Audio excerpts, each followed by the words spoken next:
Explosions and death reported on a Crimea Russian bridge, with allegations and even submissions from the Ukrainian side that they were the ones that blew it.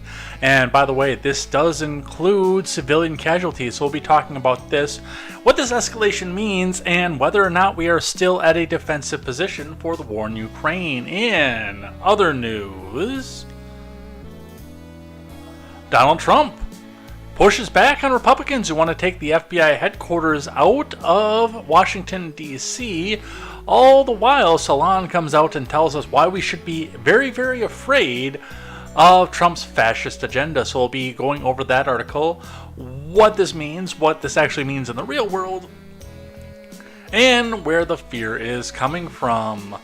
Joe Manchin talks a unity ticket that could potentially take votes away from both sides, but most on the left fear that it's going to be more coming away from Biden. So we'll go over some of that and what that means. And the UPS strike seems to come to an impasse yet again as we approach the end of the month and no contract. So we'll talk about what's happening there and what this could mean for the supply chain. It is going to be all of this and more. I was the one flying the balloons. I am Jay Edgar, and this is Contemporary.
Good evening, everybody. Welcome to Contemporary. My name is Jay Edgar. We have got a lot of stuff to go over this fine Monday. Very, very busy weekend in news and politics and economy and a host of other things here. So we'll be talking about this.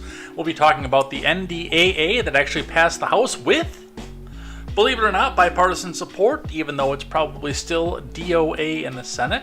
We'll be going over some of that. We'll be talking about especially the Ukraine and what's happening there. Donald Trump saying, I'll give Ukraine more weapons than they ever got before, which kind of tells me the opposite of what I want to hear from him. But there's a reason that I won't be voting for him this time through some presidential stuff. Ilhan Omar and Pramila Jayapal being insanely anti-Semitic, while the Prime Minister of Israel is visiting both Congress and the White House. So we'll go over some of that. But don't worry, it's only those evil Republicans that are anti-Semitic. So lots of stuff to go over here today. Plus, at the end of the show, get your best live chat in, because while I will be addressing some of your live chat throughout the show, at the end today there is going to be a dedicated live chat segment where we'll go over all of the stuff that was maybe too spicy to go over on the YouTube. So we'll talk about that, and that will be for all the chats. If you chat on Instagram and talk about what we're talking about, we'll talk about that at the end of the show. If you chat on the main channels, YouTube, DLive, Twitch, and Trovo, if anybody would ever actually chat on Trovo or Kick, then we'll talk about what you're talking about on those platforms. And Rumble, we'll have the Rumble up, so we'll talk about what you're talking about over there. Because of the restrictions on speech, I cannot put the Rumble chat up on the screen for obvious reasons. But I do appreciate what you guys say, and we'll pick through what we can read over on YouTube. But we've got all of this and more over here on Contemporary. So for the next couple hours, have a seat, grab some friends, get a snack. Tell me what you're having for dinner, by the way, you guys. That's what I always look forward to. I got a gyro salad over at lunch because for whatever reason in the middle of the day lately I have been absolutely starving, which means I'm actually going to have to start packing myself a lunch at some point here. But I went over to one of my favorite places and got a gyro salad, low carb, absolutely delicious. And it was so big, I've got half of it left over to eat with my stuffed pork loin that I'm going to be having after the show here. So I want to hear what you guys are having, or in Boombox's case, what you're having for breakfast, because the UK time difference and everything there. That's what I want to hear from you guys. And let's get down into the nitty-gritty before we get started. Make sure you guys go check out great programming, such as the Daily Ignoramus, The Breakdown with Birkenhoff, the R-Rated Conservative, The Porch Boys, Tweets by Brit, Mr. Behavior, the No Gimmicks Podcast, Silent Caster, and Clown World Chronicles with Papa Palpatine. Go check out all that great programming as we aim to bring you a better news and culture experience from the common man for the common man. Stop getting your news from people who hate you and who insist on wearing a suit that costs more than your house. Get your news from people who are just like you. And with that, let's get hiccup there. Let's get into it. Let's get started. And we're going to start as we always do in our finance segment. We're going to talk about the Dow today. Make sure you get the live chat up here to see what we have here. Nope, not muted today, Mogwai. Alright, let's get started. On the Dow. The Dow actually had its sixth winning day, but it didn't look like it was going to win today. The futures were pointed downwards to start with, and the initial trading as well pointed downwards before making a recovery and spending the day slightly up above the previous close yet again. The Dow ending at 34,585.35. That is up 76.32 points, or just shy of 0.25% on the day. So, with the peak reaching above 34,650 briefly for just a second in trading before settling off into where the futures are going. We'll be talking about the futures as well. Looking at the Bitcoin on the day, and we'll stretch out and look over the weekend. The Bitcoin ending pretty much where it started from, with one wild dip towards the end of trading yet today, staying steady throughout the day with a couple little dips off here. One wild dip that lost it almost 1,000 points before coming back and recovering and ending the day only down 134 US dollars and 60 US cents to 30,113 US dollars even. That is down 0.44%, just shy of a half.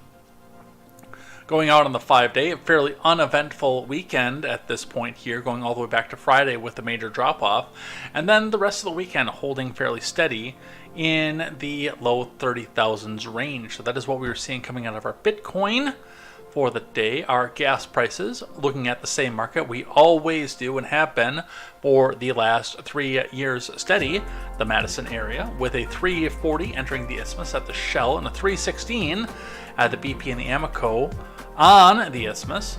Looking out on the east and west side, we have got an outlier 316 and an outlier 320, with the majority of the Quick Trip and other stations on both sides holding at 330. So your gas prices are holding somewhat steady. You may see a couple outliers that are lower than everybody else. Check your local listings to see what your local gas prices are. This is a chart that we have been using ever since we got started with Contemporary to see where the gas prices are going and what the national average means versus one particular market. So that's what we see coming out of that particular market. Let's grab our markets watch from CNBC. Dow rises for sixth straight day, closes at highest level in 2023, and yet nowhere near the highest level in the Biden presidency. We're still 2,000 points short of that. From Ryan Evans and Samantha Subin. Into is here. Mogwai, greatest economy ever. Thank you, Lord Biden. Stocks were higher on Monday as Wall Street braced for quarterly reports from some of the biggest companies in the world. The Dow traded an additional 76.32 points higher, or 0.22%, to end at 34,585.35, the highest closing level in 2023. The S&P climbed 0.39 to finish the session at 45,22.79, while the Nasdaq advanced 0.93 to 14,244.95. Shares of tech giant Apple added 1.7%, while Tesla climbed 3.2%. Shares of JP Morgan Chase ticked up 2.4%. The second quarter earnings season gained steam this week with results from big financial institutions such as Bank of America, which is probably going to do okay for second quarter. One to watch, and we've got 90 days, well, 75 days before we have to go back and watch it again, is that Bank of America is going to have to start paying out fees and fines to people for whom they opened up accounts without the knowledge of the account holders to try to boost up their numbers. So, and the fact that their numbers are probably going to be down. Their earnings report is probably not going to look good unless there is a major, fantastic banking quarter. And I don't know that that's going to happen. We will see what happens with that. Morgan Stanley and Goldman Sachs are also on tap.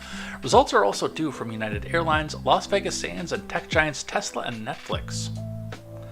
Wall Street expects a gloomy season with lower profits. Analysts forecast a more than 7% decline in the S&P earnings from a year ago, according to KTZed.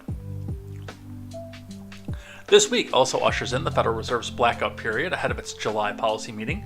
Traders anticipate a roughly 97% chance the central bank increases interest rates later this month after pausing hikes in June, according to CME Group's Fed Watch tool. Stocks are coming off a winning week that saw the Dow Jones gain 2.3% to notch its best weekly gain since March. The S&P and the Nasdaq added 2.4 and 3.3 respectively. I think the market's kind of overjoyed with the disinflationary soft landing scenario. That didn't actually happen, by the way. Ed Yardeni, president of Yardeni Research, said on CNBC's Squawk Box on Monday, "I've been thinking for some time that we're in a recession, but I argue that it's a rolling recession, not an economy-wide recession. Now I think that we're in a rolling recovery." We are absolutely not in a rolling recovery. Prices would not be dropping without costs dropping to go with them if we were in a rolling recovery. If we were in any sort of recovery, new vehicle prices would not still be losing. We are not in a recovery. But just like Mogwai said, the big goal right now is to make you believe that Joe Biden saved the economy, after he tanked it. So that is what we see for a finance report. Our layoffs report today comes from Alina Health, which is local to where I am. It's just up over in the Twin Cities, which is not that far away. If our friend Luke Wee actually came in and joined us here, he would most likely be able to talk about what's happening here because that is his neck of the woods. I don't know exactly where he is up there, but I know that he's somewhere Twin Cities adjacent. Alina Health announces layoffs facing unprecedented financial challenges, from Nick Longworth. Alina Health announced Monday it's laying off nearly 350 employees. According to a statement provided to Fox 9, the healthcare system is based in Minnesota, began a labor reduction that impacts fewer than 350 team members throughout the organization. The most impacted jobs are leadership and non-direct caregiver roles, according to the announcement. The move comes as the not-for-profit healthcare system that owns or operates 12 hospitals and is more than 90 clinics throughout Minnesota and western Wisconsin is facing unprecedented financial challenges, and the announcement said. Employees who are part of the layoffs will be offered severance, health benefits, and outplacement resources. And that's it. That's all they have to say about that. But see, they come out and say that, it's only 350 employees in the Minneapolis, St. Paul area. That's a lot of employees, especially for a not-for-profit. That's a good chunk of the people that are out there. And I mentioned that I thought that there may or may not be a caregiver surplus. I still to this day think that there might be. But again, where they're cutting corners, where they're going with this is support staff, HR. I know we're not supposed to call them secretaries anymore. Admin assistants, that's the word I was looking for. Bookkeepers and people like that. And I mean, the people who are direct patient to patient are still going to be on the floor, and those are going to be, for the most part, the last jobs that get there. But I do fear that at some point there was still an overhire, and we are going to start to see that. But we will see what happens with that and where that goes. Don't worry, the economy is fine. They're just laying off because they feel like it, or something or other. And then I've got one more here on the economy because, well, just like I said before, don't worry, the economy's fine. Biden wants to tell you the economy's fine, and, well, realistically, it's anything but. From the Daily Wire, Biden brags. about America's real wages, Twitter's community notes levels him. From Hank Berrien. Resident Joe Biden tried to blow his horn on Sunday. Wait, don't you have to have ribs taken out to do that? Or am I thinking of something else entirely? Anyway, President Biden tried to blow his own horn on Sunday with a claim that America's real wages are higher than before the pandemic, but instead bring the walls of Jericho tumbling down. The bogus boast earned a swift rebuke from Twitter's community notes. President Biden at POTUS tweets out, right now, real wages for the average American worker is higher than it was before the pandemic. With lower wage workers seeing the largest gains, man, that's Bidenomics. Readers added context they thought people might want to know. The tweet's claim about real wages contains a factual error. On 3/15/20, when U.S. COVID lockdowns began, real wages adjusted for inflation were $11.15. As of 7/16/23, real wages, AFI, are $11.05. Real wages, adjusted for inflation, remain lower, not higher than before the pandemic. With 2 links to go back in and fact check them: CDC.gov, timeline, and Y charts. The Twitter account for the GOP, not to be outdone, added, since Biden took office, real wages are down 3%. As shown by Y charts, by the end of April 2020, before the pinko pox impact had started to take full effect, the real wages rose to their highest level in the last 4 years, $11.72. By the end of June 2020, they fell to around $11.41 and remained at roughly that level until after Biden was inaugurated. But then they started dipping steadily. By May 31st, 2022, they were hovering around $11.01, and by the end of the next month, they had plunged to $10.92. In the 31 months starting February 2021, just after Biden was inaugurated, the inflation rate has averaged a whopping 6.22%. When Biden took office, the rate had been 1.4% in January 2021, but he signed into law the $1.9 trillion American Rescue Plan and a $1.1 trillion infrastructure package. Conversely, in the 31 months starting February 2017, just after former President Trump was inaugurated, the inflation rate averaged only 2.17% when Trump took office. The rate had been 2.5% in January of 2017. In Biden's 2023 State of Disunion address, he boasted that he had created 12.7 million new jobs.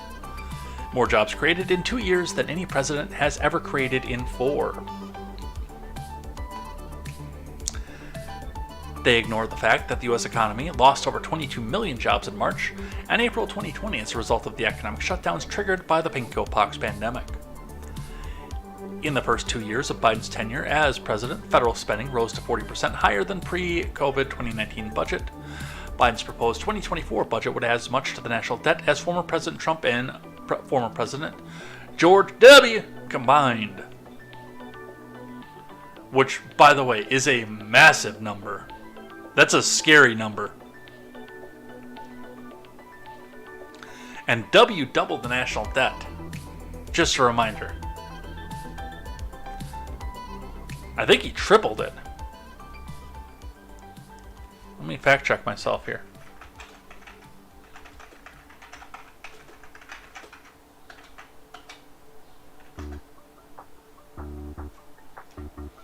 Investopedia says U.S. debt by President Down percentage. Let's see. Changes. Huh. FDR, 791.8% increase, with Woodrow adding another 789.9%. And yet we still elect progressives for whatever, fucking reason. W added $4.217 trillion to the national debt. 72.6% increase. And Barack added 64.4% of the national debt, or to the national debt.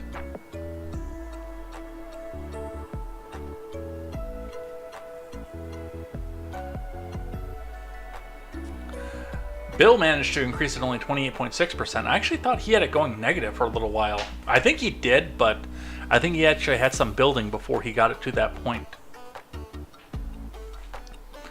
Harding and Coolidge actually reduced the national debt at some point through their terms. And Trump did add 33.1%, which is ridiculous. So combined, because we've got the figures here, Trump added 6.7 trillion and W added 4.217 trillion, which means that for Biden to add more, which means he would be adding over $11 trillion to the national debt if his budget goes through.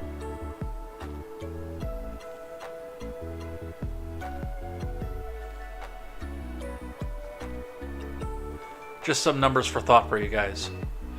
And if you do want to look into this at all, I will bring this over briefly to this screen and put the link in the live chat for you.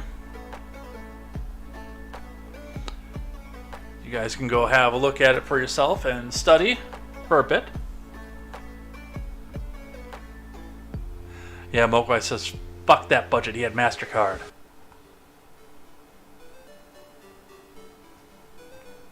Alright, and we are going to get into our foreign segment. Our title card for today, A Bridge Too Far into Crimea, because we had an attack on a bridge into Crimea. From the Associated Press, key Russian bridge to Crimea is struck again as Putin vows response to an attack that killed 2. With no author given, just by the Associated Press. An attack before dawn on Monday. Damage to bridge linking Russia to Moscow annexed Crimea that is a key supply route for Kremlin forces in the war with Ukraine, forcing the span's temporary closure for a second time in less than a year. 2 people were killed and their daughter was injured. F in the chat.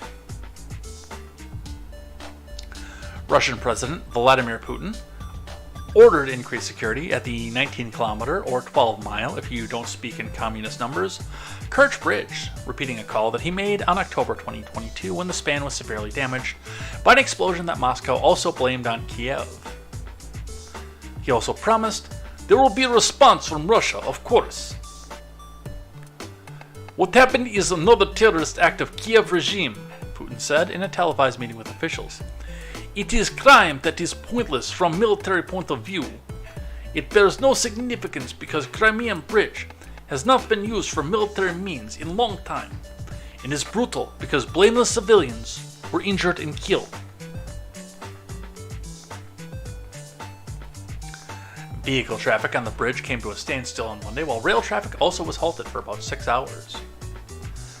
Satellite image taken on Monday by Maxar Technologies showed serious damage to both east and westbound lanes of the bridge across the Kerch Strait on the part nearest to the Russian mainland. With at least one section collapsed, the railroad bridge that runs parallel to the highway appeared undamaged. Surprise, surprise. The strike was carried out by 2 Ukrainian maritime drones, Russia's National Anti-Terrorist Committee said. Ukrainian officials were coy about taking responsibility, as they have been in the past strikes, but in what appeared to be a tacit acknowledgement, Ukrainian security service spokesman Artem Degtyarenko said in a statement that his agency would reveal details of how the bang was organized after Kiev has won the war. Which means, of course, as I mentioned on Friday, that they're going to keep going until the very last Ukrainian is dead. The October attack on the bridge came when the truck bomb blew up 2 of its sections and required months of repair. Moscow decried that assault as an act of terrorism, which it was, and retaliated by bombarding Ukraine's civilian infrastructure, targeting the country's power grid over the winter. In Monday's blast, the Ukrainian news portal RBK Ukrainia cited a security services source saying that it was carried out by what it called floating drones.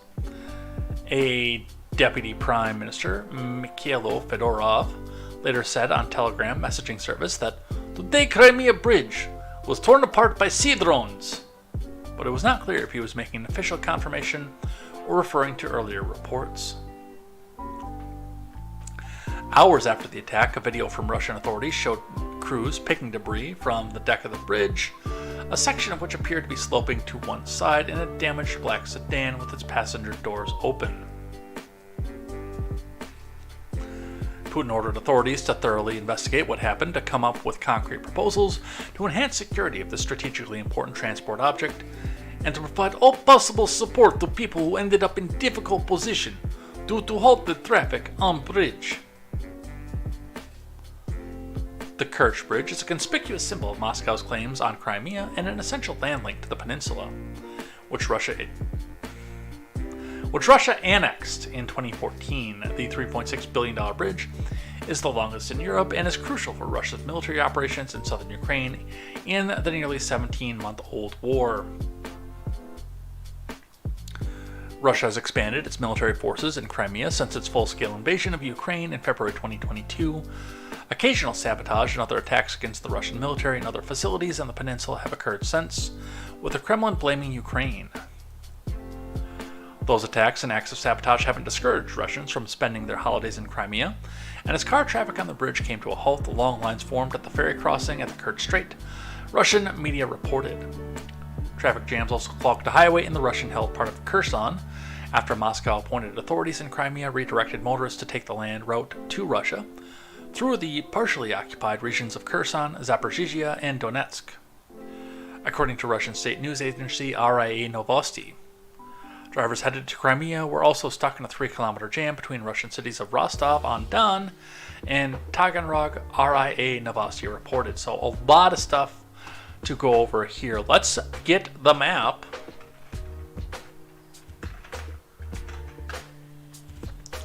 Let's have a look at what's going on over here.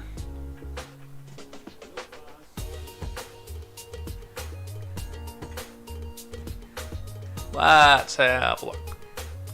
So this is, of course, the bridge that is in question right now, with damaged parts being over. And like, if we take the satellite imagery, we're not going to see that, with a disputed border, of course, because this is apparently supposed to be where Russia ends, and the other disputed border up over here.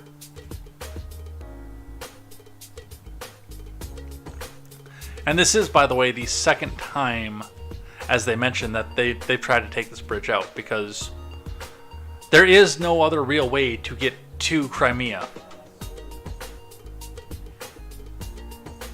if you are going and intending to spend time over there. Now, the rail structure and no damage there is interesting, because it always seems, to a point where I don't care for it coming out of the Ukrainian government, but, you know, I've had my reservations with the Ukrainian government since this entire thing began, but it does seem, again, like every time that they do intend to do something with this, it always goes on the civilian side. Which is interesting to me, number one, because, especially if you're using sea drones, for me, I would say the hell with the civilian side of it. I mean, what are they going to do? Go out and spend tourist money over in Crimea? Where you can actually supply block Crimea by taking the rail out. And there is a rail section that does, as they mentioned here, run parallel to this bridge.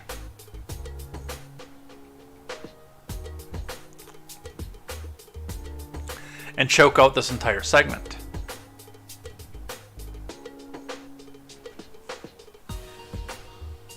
But instead, they went out and chose to kill civilians. Even as they said, going as far as to acknowledge the fact that, yes, we were the ones that did this. Wink, wink. I'm not a fan. And I will be the first one to come back out and say this. We've got some other follow-up to this. Let's get the live chat back up here for you guys.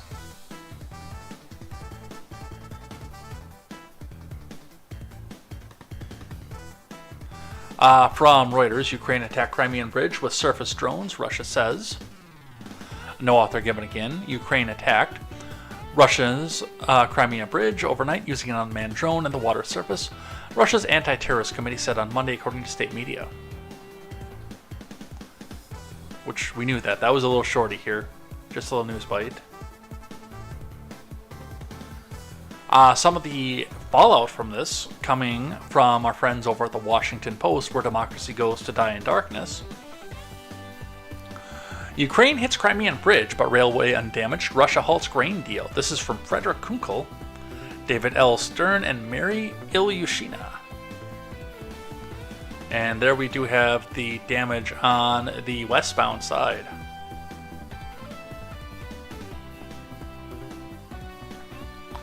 Ukraine attacked the Crimean bridge, a key link from Russia, the illegally annexed Crimean Peninsula. The legality of this is questionable, by the way, because number one, it's been that way for 10 years. Number two, Barack let it all happen.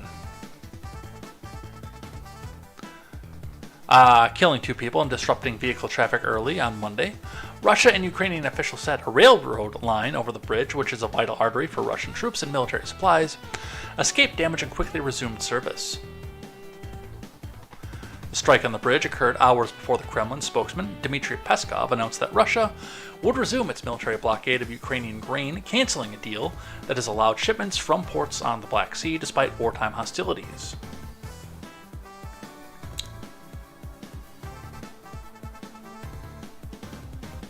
The agreement, brokered by Turkey and backed by the UN, enabled crucial food supplies to reach developing countries, particularly in the Middle East and Africa. The twin developments on Monday showed that Russia's war in Ukraine continues to wreak havoc, even as Moscow's forces have made little progress towards the Kremlin's stated aim of fully occupying and annexing 4 regions in the southern Ukraine in addition to Crimea. A Ukrainian counteroffensive intended to oust the Russian occupiers has also yielded only minimal gains, as Kiev still lacks serious air power and its ground forces struggle to advance through vast minefields. It's interesting, by the way, to note in a second paragraph, especially in the Washington Post, that even the Washington Post, Democrat propaganda that it is acknowledging the fact that this is not an attempt to take over the entirety of Ukraine. They're saying 4 regions. I've said 2. Well, 1 region, technically the Donbass region, but 2 provinces. Because, I mean, it wasn't more than a few months ago that the people of the Washington Post were telling us that Putin is setting himself up because his entire goal from the start of this was to go march on to Kiev and take over and rebuild the Soviet Union and take all the Soviet territories, and he's going to go use that to go marching on right into Europe and take that over, and then he's going to take over the rest of the world from this. And again, that just never seems to be the case. It never seems to materialize anywhere. Russian officials said the early morning explosions on the Crimean bridge, a pet project of the Russian President Vladimir Putin after the invasion and annexation of Crimea in 2014, had killed a couple from Russia's Belgorod region and injured a young girl in their vehicle as it was crossing the span at about 3:05 a.m. A report by Russia's National Anti-Terrorist Committee said the strike, which damaged the roadbed on the bridge, was conducted by 2 naval drones. Kiev's Navy and Special Forces carried out the nighttime attack, saying the drone boats blew up a part of the structure, a Ukrainian official said, speaking on the condition of anonymity. Mogwai, where's your cat? There you go, back in the USSR. You don't know how lucky you are.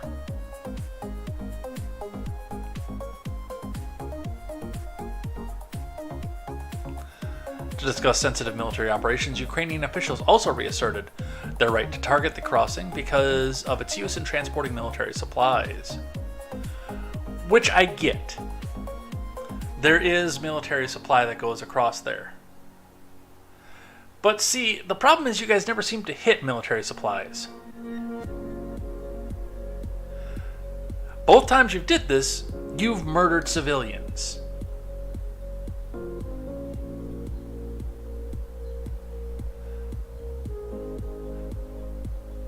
And again, I would have still problem with you going off and blowing off civilian roadway if the only thing that you hit was a military truck transporting military supplies into military-occupied Crimea.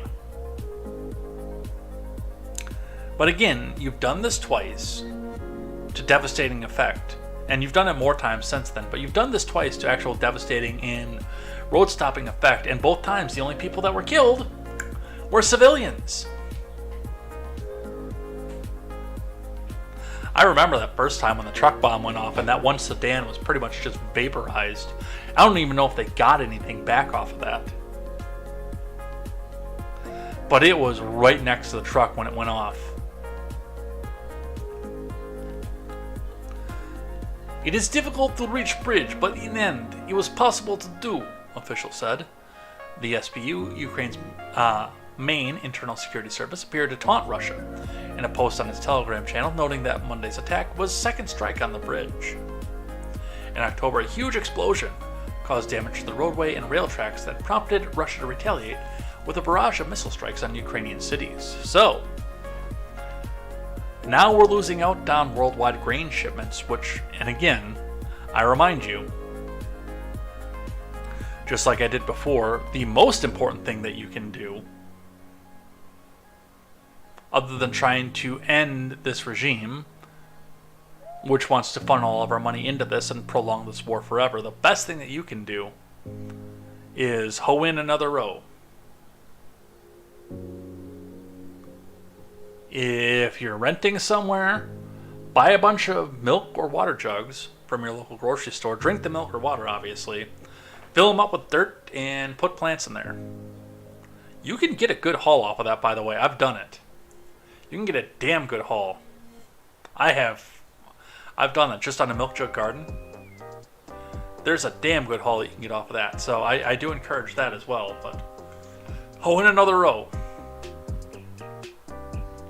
Because grain prices just went up. Learn to mill too, by the way. You're obviously not going to mill enough to keep the American bread for every meal diet. But you'll get enough that you'll be able to maybe get something artisan instead of just whatever the cheapest Wonder Bread is and wonder if it's bread.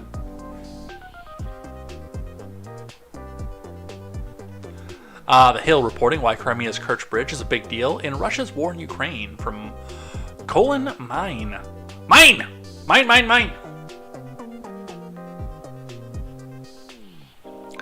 The Kerch Bridge, connecting Russia to Ukrainian peninsula of Crimea, once again came under attack on early Monday, causing disruptions to a key supply route for Moscow's military as Ukraine wages a crucial counteroffensive. The strike bore similarities to an attack in October, but there were key differences, notably that Ukraine took responsibility this time. The previous collapse reportedly occurred when a truck bomb exploded and ignited several fuel tanks in the passing train, and the fuel tank in a Mercedes. Ukraine's Minister for Digital Transformation said on Monday's attack was being carried out using naval drones. This week's attack was deadly, reportedly killing 2 parents and injuring their daughter. So was the last one. Vladimir Putin promised to respond to the senseless attack, while Kremlin spokesman Dmitry Peskov announced that Moscow was pulling out of a deal to allow exports of grain via the Black Sea. The U.S. accused Putin of weaponizing global hunger. We'll talk about that in just a second. That pisses me off. While the UN said Russia's decision would strike a blow to people in need everywhere.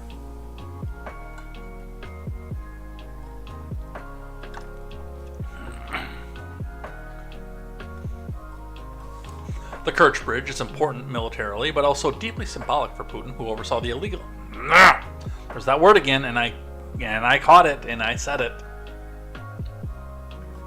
Who oversaw the invasion and occupation of Crimea almost a decade ago.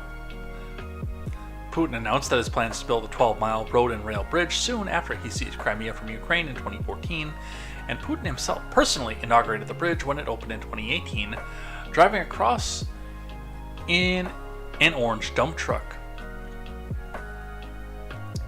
The bridge is widely disliked by Ukrainians who view it as a symbol of Russian occupation. Well, there's also the fact that when you get close to that border, you see signs that are written in Russian, but, whatever. Mikhailo Podolyak, an advisor to Ukrainian President Volodymyr Zelensky did not explicitly claim responsibility for Monday's attack, but that was necessary to take out the bridge. Any illegal structures used to deliver Russian instruments of mass murder are necessarily short-lived.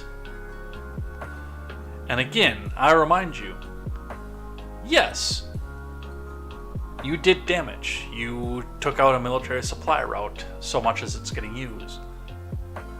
But you didn't take out any military trucks when you did so. In fact, again, I remind you, both times you did this, you killed civilians.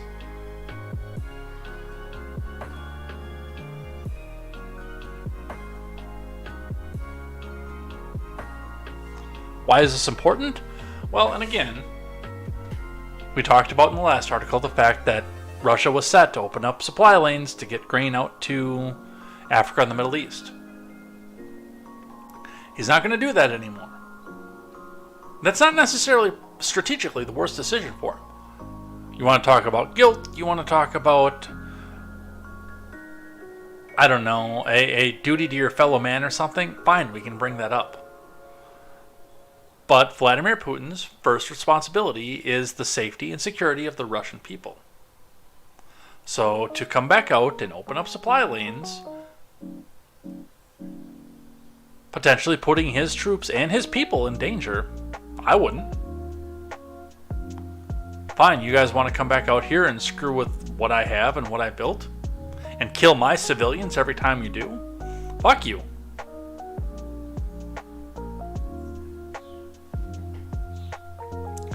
But it was largely, and again, symbolic. This is going to get repaired.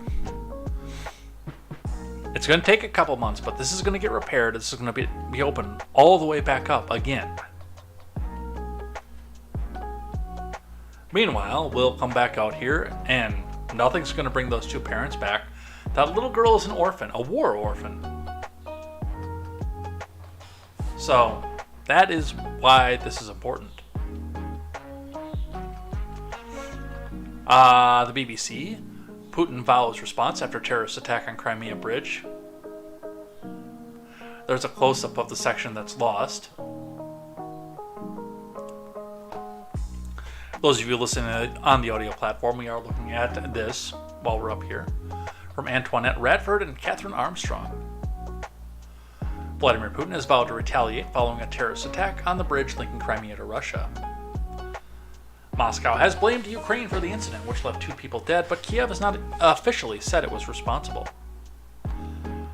The Kerch Bridge was opened in 2018 and enables road and rail travel between Russia and Crimea, Ukrainian territory annexed by Russia in 2014. You'll notice that the BBC doesn't feel this great need to put illegally every time they say annexed. Russia's transport ministry said the bridge supports were not damaged. I doubt that. The ministry said investigations were continuing, but unconfirmed reports said that explosions were heard early on Monday. Russian authorities have accused Ukraine of attacking the Kerch Bridge with 2 unmanned surface vessels. As of yet, the BBC has not seen any visual evidence to confirm this. They said it. So, I don't know what visual evidence you need, but they said it. A source in Ukraine's security service told BBC Russia it was behind the attack and that the water-based drones were used. In televised comments on Monday, a Russian president accused Ukraine of launching the senseless, cruel attack. So, well, it's just gonna keep going and going and going. And the last one on the bridge proper, before we talk about a couple other things with this. The Guardian, Kharkiv mayor dismisses Russian claims of terrorism over Crimean bridge attack. Well, Kharkiv mayor, you are probably going to need to go back and talk to Zelensky's advisor, who all but got onto camera and said, "Haha, we did it! We did it! We take moose and squirrel! We take supply line out! Look at us!"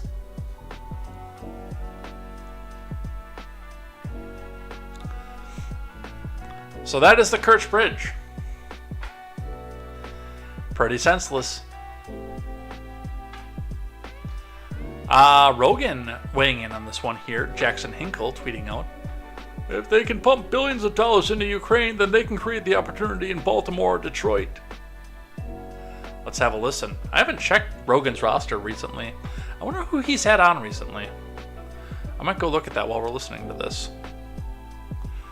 I'll open up Spotify and check that out. You guys should go check out my Spotify too, by the way. Absolutely. If you can't catch the whole show, you can catch the whole thing on Spotify. Just usually a couple hours after the live button is off. You unfortunately can't see the maps or anything, but you can catch us on the go anywhere you want to go. Let's have a listen. Look, if they can dump billions of dollars into Ukraine, fucking A. If they could dump billions of dollars into, I mean, there's so many different things that they pump money into, but they've never pumped any money into Baltimore. They never pumped any money into Detroit. Like, try to figure out a way. Like, if you can, like, think about like what Halliburton did during the Iraq War. They got these no-bid contracts where Cheney was the fucking CEO of Halliburton. He becomes the vice president of the United States, and then the company he works for gets these no-bid contracts to rebuild shit we blow up. Which is wild, but there's profit in that, right? 100%. So what about figuring out a way to funnel that profit into fixing inner cities? Yeah. If we have less losers, we have a better America. Yeah. And if you give people more opportunity, you have less losers. Look, if they can dump billions of dollars into Ukraine, fucking A. If they could dump billions of dollars, and I would like to see that money. If it does have to be now, of course, I'm on a taxation as theft kind of tangent. Joe Rogan is not. He was a Bernie bro for a long time. But if that money is going to be taken from me and utilized to help somebody who is pathetic, I would sure rather it be, like he said, Baltimore, Dorchester, Southie Boston, Detroit, things like that, instead of sending it over there. Again, my first choice would be not to take it away from us at all. Hint, hint. But if you've got to, then that's where I'd rather see it spent. And it looks like there are a couple of good comedians that have been on there recently that I might have to go back and have a listen to. It's funny. They tell me that that Rogan is this massive white supremacist racist. Who's on the list since RFK Jr., which is the last one I listened to. Gabriel Iglesias, noted not white person. Killer Mike, noted not white person. Ice Cube, noted not white person. Brian Simpson, noted not white person. He's been on a stand-up comedy kick.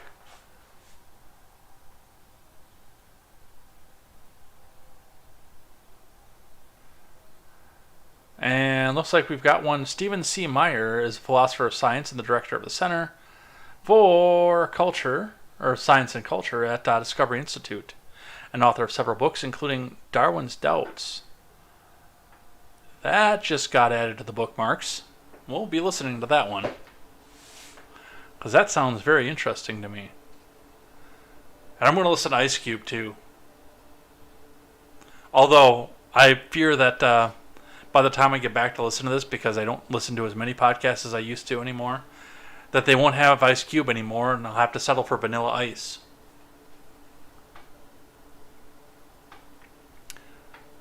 Anybody know where I can find a Pinto? From Insider, here are the 70 House Republicans who voted to cut off all U.S. military aid to Ukraine. From Brian Metzger. Live chat back up here. Oh, cool. Rumble took us straight back to live. They don't usually do that. They usually just pause where it was that we left off.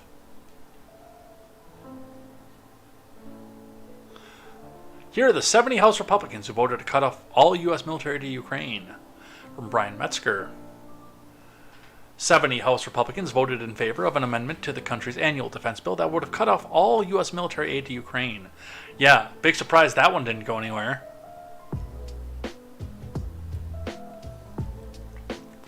Notwithstanding any provision of this act or any other act, no federal funds may be made available to provide security assistance to Ukraine, reads the one-sentence amendment. one of the dozens offered by hard-right Republicans. Far-right Republicans! That lawmakers voted on over the course of Thursday evening.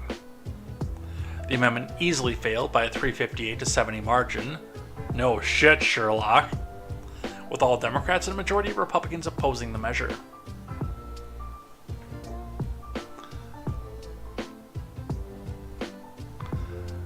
But the vote count offered the starkest indication yet of where House Republicans stand in sending military aid to the besieged European nation, which has defended itself against a Russian invasion since February 2022 with the help of tens of billions of US dollars in aid. That is your taxpayer dollars at work. Matt Gaetz, the sponsor of the amendment, acknowledged during the floor debate on the measure earlier Thursday that the purpose of offering the measure was primarily to put lawmakers on record.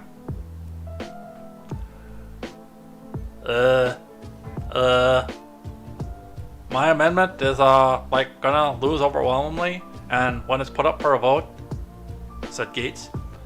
But the American people and stuff would like to see, wants to see who represents them. Shut up, Beavis. And, who wants to represent Crimea?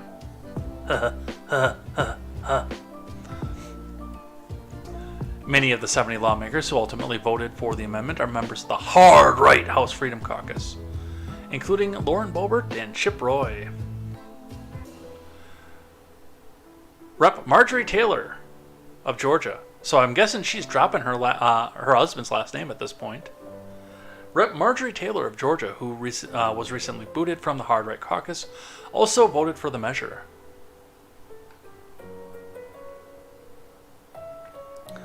Beyond Gaetz, many on the right have argued it is not in the U.S. interest to support Ukraine, saying the lawmakers should focus greater attention on domestic issues.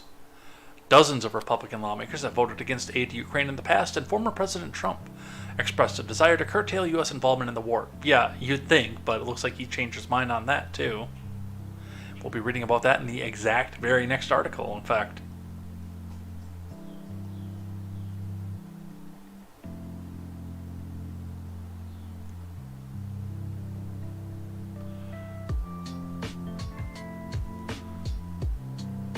Even Kevin McCarthy, though generally supportive of U.S. assistance to Ukraine, has at times sought to accommodate those in his party who are skeptical, saying he doesn't support providing a blank check to the country, and then continues to vote for a blank check for the country.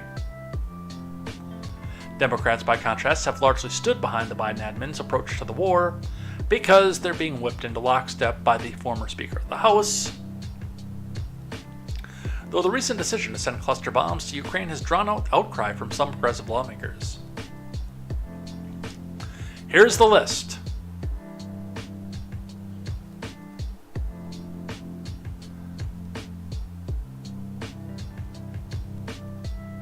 Let me get this back up here and see what they say, because that was archived. 70 ayes,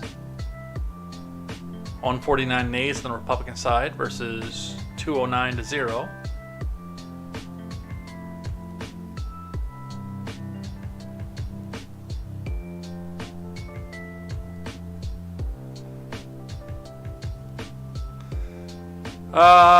Let's see. They don't organize them. Let me see if I can find a way to get it.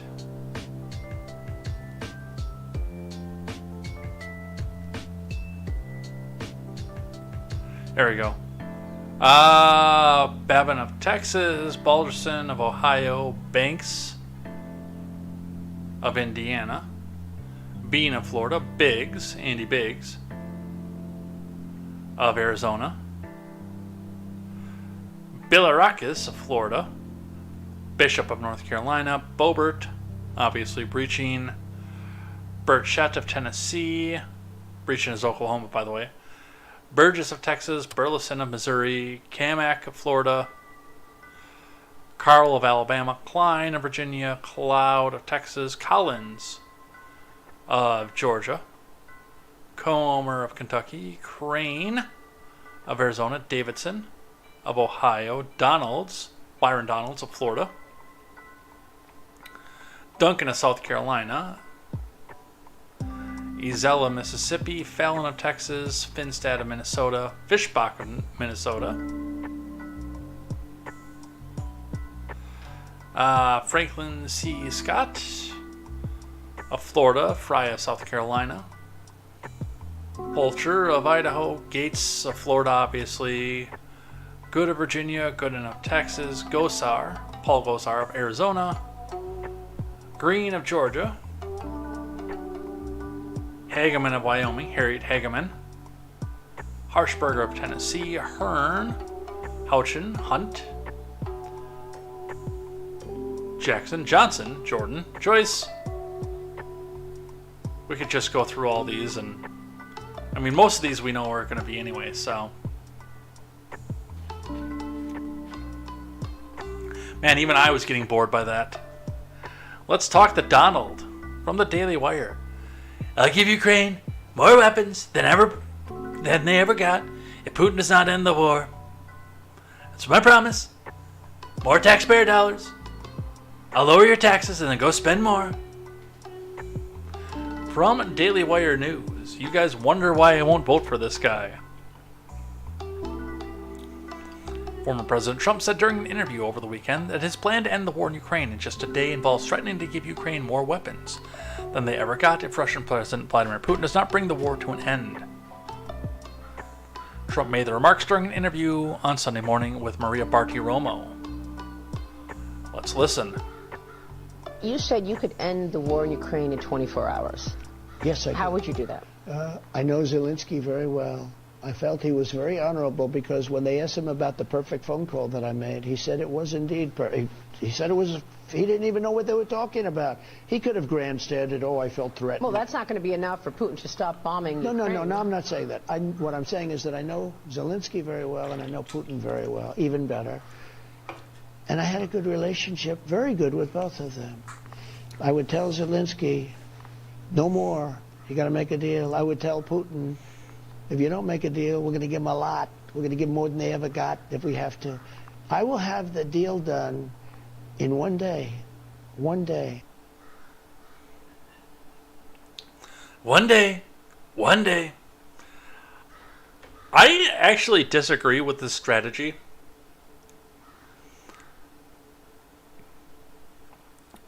Based on who is calling and who's banging the war drums right now. And I'm saying this to the effect of, honestly, if I was in the same position, well, first I would, because being the head of state, I would have access to talk to both heads of state and ask them if they're ready to do so. And I would ask Putin, by the way, if he would be willing to come back down to the table at least. Because as of right now, the only person that I have seen saying, we will fight till very bitter end, till all opposing forces are out of territory we want, is Zelensky. Who says that this will not stop until the Donbass is cleared of Russians and Crimea is cleared of Russians. Now, Vladimir might be saying this behind closed doors, which is why I would say at least get into the conversation and ask him if he's willing to come to the table. He could very well be saying that behind closed doors, and I just have not heard it. But on the opposite side of that, like, if Zelensky's going to take and keep on that rhetoric is, I would say, you know what? You get nothing more until you come to the table. Not a single red cent, not a round of ammunition, no more weapons, no nothing. You get nothing until you come down to the table and have a real talk about it. But that's why I'm not the president, not in foreign diplomacy either, so that's where we're at for that. Speaking of Trump, shifting gears here, moving on to presidential politics, Salon put this hit piece out. Archived, of course, number one, to get behind the paywall, and number two, in case they do, or people do realize the propaganda behind it, and they either edit it or delete it. Be very afraid. Trump's Agenda 47 is no joke. This is not a joke or funny. You should be very afraid of Trump's fascist Agenda 47 plan. That's funny because I don't recall a lot of fascists wanting their own people to have their own money still. From Chauncey DeFega. Trump is now describing himself as some type of new avatar for the spirit of 76, founding father for the 21st century, a defender of liberty and freedom against tyranny, and to that point. In fundraising emails and other communiques, Trump is proclaiming that he's waging a great battle against the so-called deep state and Joe Biden, the Democrats and their corrupt admin.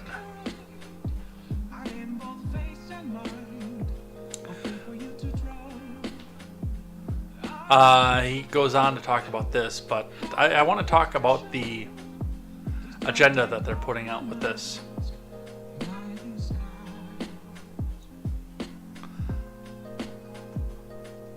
There are, in fact, connections between Trump and his America War for Independence from the British. Contrary to Trump's fantasies, he is more like the tyrant and demagogue King George III than America's founding fathers and other heroes. To wit, Trump is promising/threatening to implement what he's describing as Agenda 47 when he takes back the White House in the 24 election. Agenda 47 would consist of an end to birthright citizenship, further criminalizing transgender people and the LGBTQ, and notice they didn't put plus into this community, more broadly, expanding thought crime,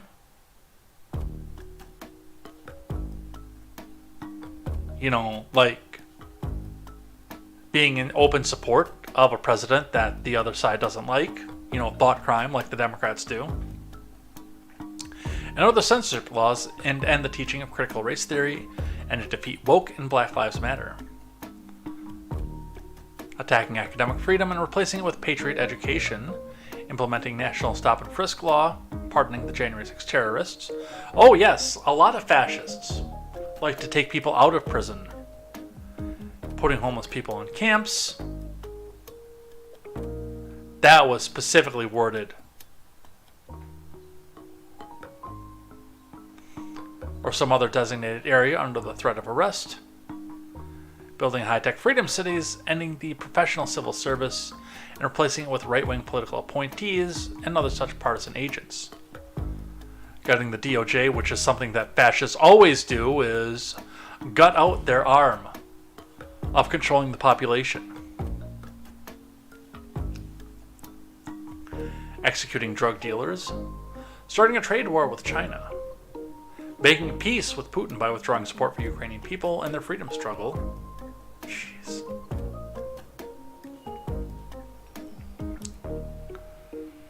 For the most part, the Washington Post being a notable exception, the American mainstream media and political class have responded to Trump's Agenda 47 and its earlier iterations with a combination of laughs, mocking, and schadenfreude, and indifference. And of course, there were the obvious jokes about the Jetsons cartoon with its flying cars and futuristic cities. But nothing about Agenda 47 is childish, innocent, or funny. Fascism, in its various forms, is a revolutionary project that draws inspiration from a fictive past and a golden age in order to destroy the current order and replace some type of ideal society based upon the authoritarian leader and the movement. Trump's Agenda 47 fits that model almost perfectly.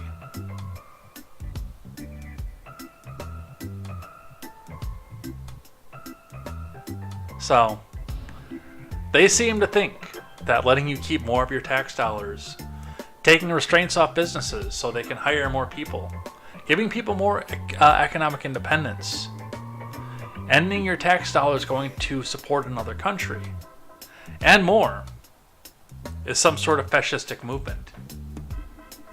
The thought crime thing, that really made me laugh.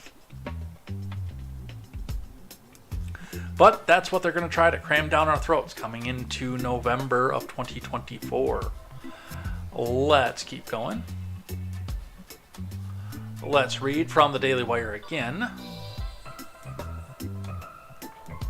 Trump pushes back on Republicans who want to take FBI headquarters out of D.C. Again, from the Daily Wire News, no author given. Former President Trump over the weekend said he disagreed with the push by some Republicans to drain the swamp by moving the new FBI headquarters to Alabama, saying that he wanted their new building to be right next to the Department of Justice. Trump said he made the remarks during an interview with Maria Bartiromo on Fox News' Sunday Morning Futures when asked how the FBI should be reformed.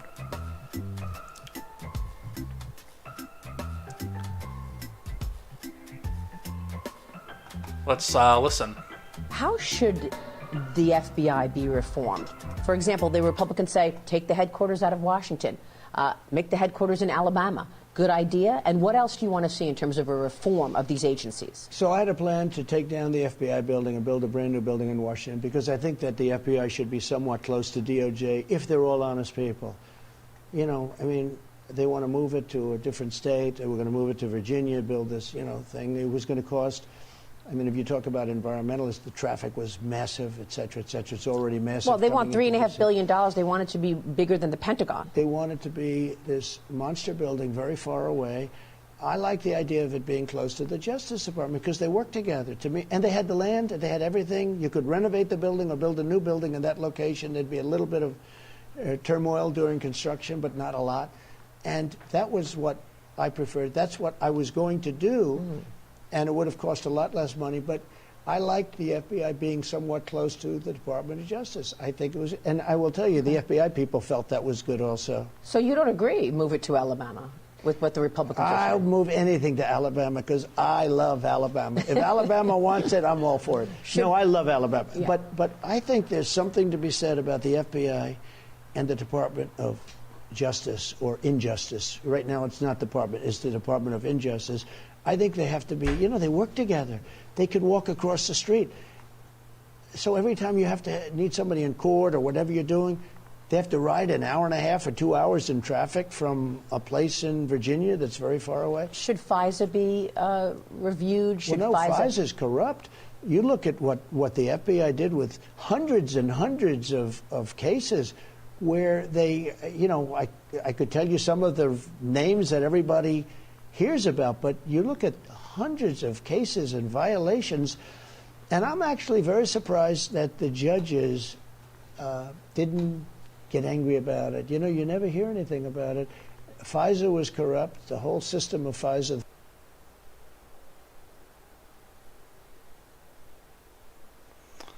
FISA was corrupt. The most corrupt. Very corrupt.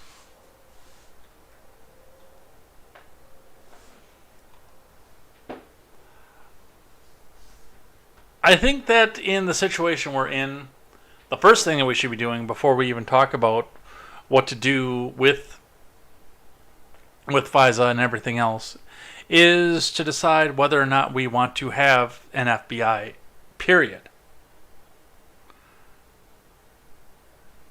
And this is something where I do disagree with Trump on. Again, part of the reason I'm not going to be voting for him come next November is because he is very, very wishy-washy on getting rid of the DOJ entirely. Not the DOJ necessarily, but the FBI, the enforcement arm of the DOJ, which has no place in our society. The most that we would need on an FBI would be a small contingency task force to coordinate with agencies between state lines to deal with interstate crime. Crime that spans multiple states, and crime where somebody runs from one state to the other to try to avoid extradition. If you still want to call that the FBI for whatever reason, that's fine, but you only need like 5 to 10% to go back and do the coordination between there. This federalized police force that can come in and kick down your door as a citizen with barely a rubber-stamped FISA warrant and drag you out for saying the wrong thing against the government or believing the wrong thing against the government, that is what needs to go, or to be used to spy on PTA meetings. That's what needs to go. And as I've always said, if the government is going to enforce unconstitutional laws against you, or even constitutional ones for that matter, it should be someone from your community who still has to look your family in the eye after he drags you off and puts you in prison. Somebody who has to worry about whether or not he can go home after he's laid down the law on you. Instead of the faceless bureaucrats who come in, do their deed, and then go running back to their cushy apartment in D.C. or wherever the hell their field office happens to be.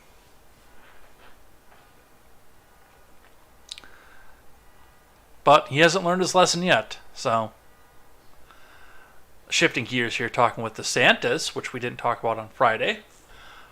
Done, dead, not happening in this country, DeSantis indicates he'd staunchly oppose central bank digital currency as president. Okay, this is one thing I can get behind him for.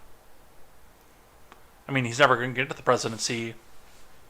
And in fact, he's going to hand it off to Biden and the Democrats if he doesn't tell his people to stop insulting his political opponents.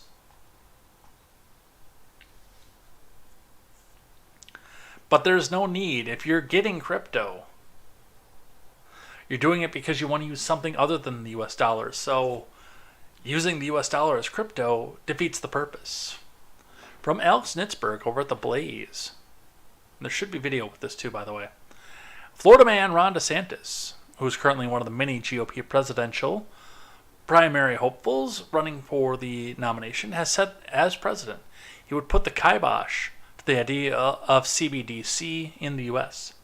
This is, by the way, Boombox's wheelhouse. In the last couple episodes, he actually has talked about CBDC coming to America in the live chat over on Rumble. DeSantis also noted during the interview that while he was already pro-life in the past, the experience of hearing his first child's heartbeat during the ultrasound had a significant impact on him. The government named China the top threat the United States faces. Tucker interviewed DeSantis and a multiplicity of other GOP presidential primary candidates during the Family Leadership Summit on Friday. Blaze Media teamed up with a family leader for the event. I want to see if this is queued up. It is not. So if you do want to watch the entire event in all of its 8.5 hour goodness, it is here on The Blaze. You can go check that out.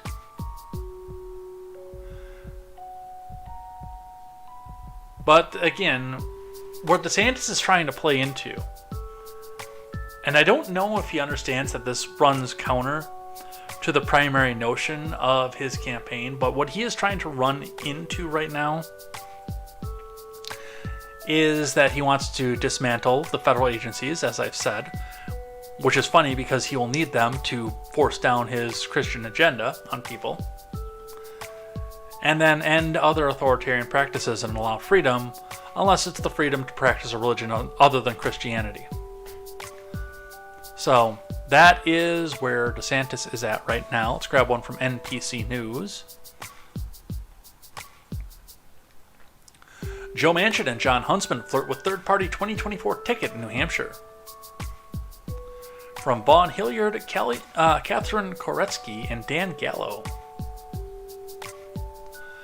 No Labels is taking another new notable step in advancing towards potential third-party presidential bid in 24, organizing a campaign-style event in New Hampshire on Monday featuring Joe Manchin. The move comes as Washington-based advocacy organization looks to recruit a Democrat and a Republican to form a bipartisan presidential ticket in 2024. A prospect that could send an unpredictable jolt through the 2024 presidential race, which as of now is trending towards a rematch between President Brandon and former President Trump. No Labels founder and CEO Nancy Johnson told NPC News that No Labels is near its fundraising goal of $70 million, which will go towards its efforts to gain ballot access for its would-be presidential ticket in all 50 states. Well, good luck. The LP has been trying that for 70 years at this point. And I wish them well. I hope that they get it, but No Labels is scheduled to hold a convention next April in Dallas where it will formally nominate its presidential ticket. Manchin has continued to leave the door open to a third-party presidential run with No Labels, repeatedly declining to rule it out in an interview with NPC. I'll do it next year, Manchin said about his timeline to decide what to do, meaning speculation about it, and his West Virginia Senate seat will linger into 2024. Let's see where everybody goes. Let's see what happens, said Manchin, an outspoken critic of the partisanship in Washington. Maybe they'll come to their senses and start doing the job that they were elected to do. Many national Democrats fear that Manchin, who often bucked his party and scaled back part of his Democrat colleagues' legislative agenda in Congress, could siphon votes from Biden if he or another prominent Democrat were to join a third-party ticket next year.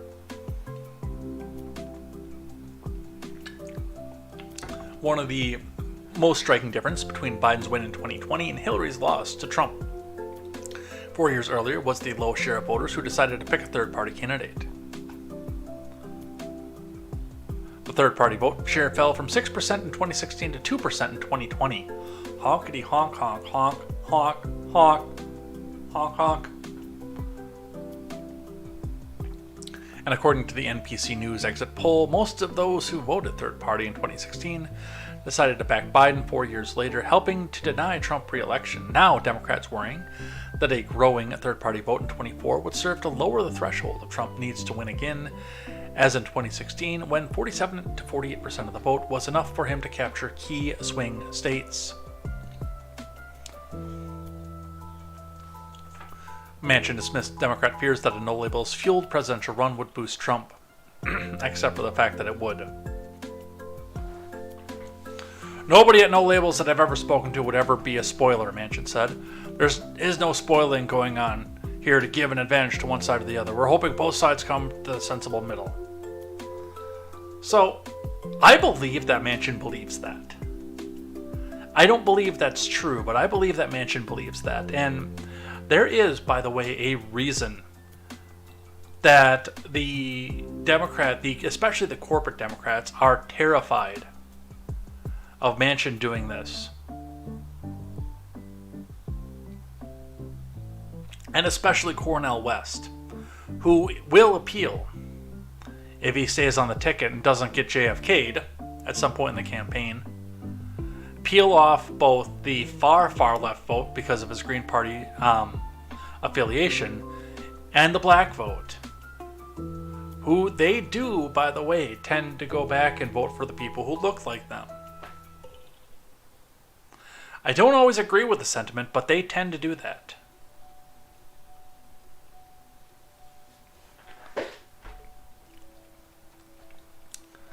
And both of those people are set up to do so. The funny thing with what the No Labels Party is planning to do, and where it's going to siphon the votes from, and I disagree with a couple of other pundits that I listened to today on this, is that both of the pundits that I listened to on this, and I'm not going to name names at this point, had both brought up a fact and mentioned the fact that if there's a No Labels Party like this, or a third party run, it's not guaranteed to pull votes from just one party or the other. And I don't agree with that, especially with Cornel West being in the race. That in and of itself is almost guaranteed to pull only Democrat votes, and votes from the far left, which is why they hate him. Because there's no rock-ripped conservative out there who would go across the aisle and go vote for him. And the same thing with MAGA, who's realistically with MAGA, they're turned from the Democrat Party. And I've expressed this before. MAGA voters are former Democrat voters. The rock-ribbed, MAGA till you die, I won't vote for anybody else, they are former Democrat voters. But they left the Democrat Party to escape the socialism that was creeping. So they're not going to go run over further past the Democrat Party to go vote for a socialist. That's number one. Number two, I know very, very, very few Republicans who will jump across the aisle to vote for Manchin, who spent his entire career as a Democrat, when many of them right now are trying to split the Republican ticket and try to convince more people, former Democrats I might add, to go vote for DeSantis because he's the real Republican.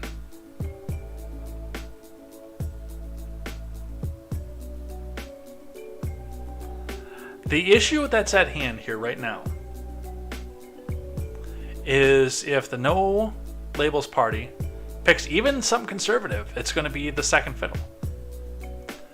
The Republican that they put up there is going to, number one, be a corporatist Republican, and is going to play second fiddle as vice president to Joe Manchin.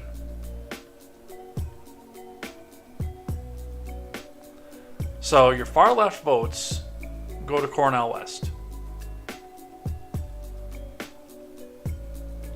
Maybe.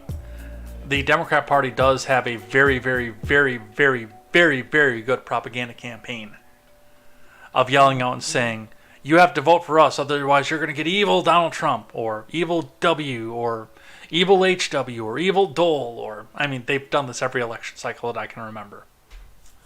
I used to be a Democrat. I remember hearing their rhetoric and believing it at one point. You can't go vote for that third-party candidate. Vote for Nader as a vote for Bush.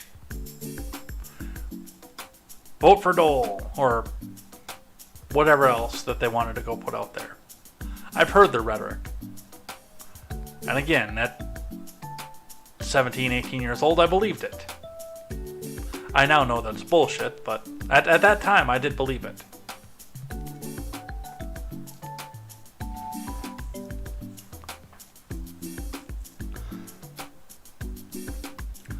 What gives Trump the advantage coming in, though, is the fact, and when I do sit down and do my video series on the Republican and even the Democrat candidates, I am going to point this out. What gives Trump the advantage is that your rock-ribbed conservatives will run out and vote for Trump with their nose held because they will vote red no matter who. Whoever has the R next to their name to, in a lot of cases, go end the career of Joe Biden.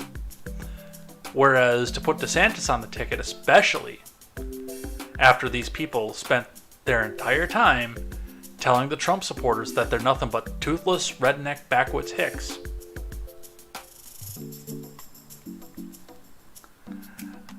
they're not going to run across the aisle and go vote for Cornel West or Joe Biden or Joe Manchin in the no-name party. They're just going to stay at home.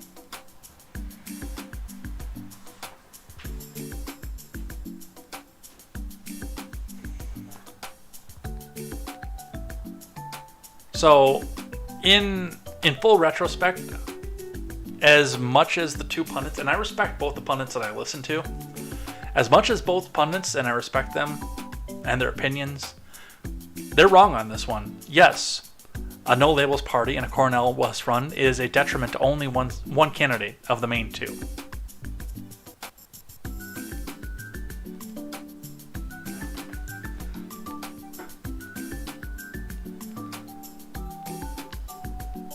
And let's be realistic with Manchin. If he's going to New Hampshire, where he has no business as a senator otherwise, he's got different political ambitions, especially after he stabbed his own people in the back.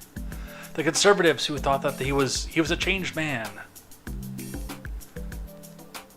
I won't even vote for this because this is detrimental to the people of West Virginia, and it's going to spend too much money in inflation, except I'm going to talk to Joe Biden behind closed doors and vote for it anyway. Yeah, he stabbed a lot of people in the back.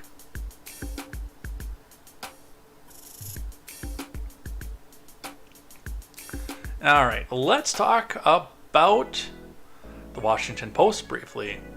Washington Post issues correction after court claim Jennifer Rubin's latest hit piece against DeSantis is shown to be entirely false, from Joe McKinnon. Washington Post commentator and Biden devotee and notable terrible person Jennifer Rubin recently penned an op-ed entitled "Florida Might Pay for MAGA Cruelty and Know-Nothingism." The hit piece targeting Republican Governor Ron DeSantis and his conservative initiatives, alternatively titled "Why Ron DeSantis Stunts May Backfire," appears to have itself backfired and exposed the author's own know-nothingism. While the paper issued a pseudo-correction over the weekend, it appears the reputational damage has been done. Rubin set out in her Friday piece to examine the potential price Floridians might pay for MAGA culture wars. Ron DeSantis and his obedient Republican legislature have made bullying and attacking the vulnerable the hallmarks of their governance, wrote Rubin. Citing DeSantis' ratified laws banning child sex change mutilations and critical race theory, as well as the governor's initiative to provide Democrat sanctuary cities with busloads of illegal aliens, Rubin suggested Florida has become not where woke died, but rather where empathy, decency, and kindness go to die. After bemoaning the governor's popular initiatives, Rubin stated her thesis: DeSantis' MAGA war on diversity and tolerance might be negatively impacting the state.